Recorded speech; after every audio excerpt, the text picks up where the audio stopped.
Hey everyone, welcome back.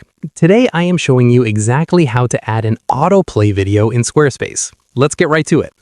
First, open your Squarespace editor and add a new section. You can use almost any layout you like, but for this tutorial, just add a brand new blank section. Next, hover over the top right corner of that new section and click the Edit Section button.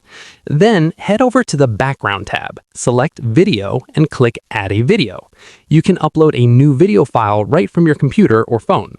Just keep in mind that Squarespace only supports MP4, M4V, and MOV files, and your video must be under 60 seconds long.